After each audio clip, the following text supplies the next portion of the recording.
mu Burundi ntivyoroshe, inzego z'igihugu zirabangamiye ibimenyesha makuru n'abamenyesha makuru, aha bakoresha cyane cyane urwego rujejwe gucungera kumenyesha makuru mu Faransa rwitwa Conseil National de Communication CNC, bagakoresha igipolisi, bagakoresha abajeje intwaro, bagakoresha ubutungane, rimwe na rimwe mbere bagakoresha n'abasirikare kugira batoteze abamenyesha makuru, batorokanye makuru bakayashikiriza abanyagihugu mbere n'amakungu akamenyera.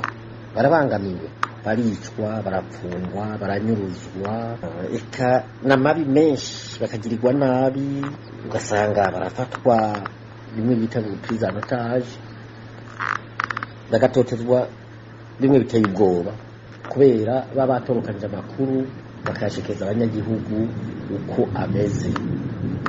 Kubera uko gutotezwa rero, kwicwa, kwa gupfungwa, kwangazwa, abanyamenyesha makuru benshi bahitamwo kwihorera.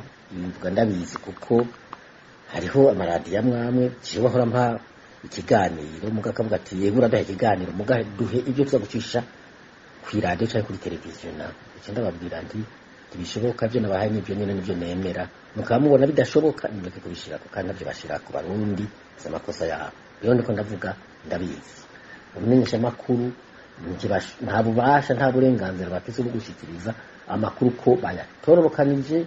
Leta irababangamiye. Twovuga ko ibinyamakuru, ibimenyesha makuru bikorera hanze n'abamenyesha makuru bakorera hanze ubu baragerageza gushikiriza Abarundi n'amakungu ibiriko biraba muri kino gihugu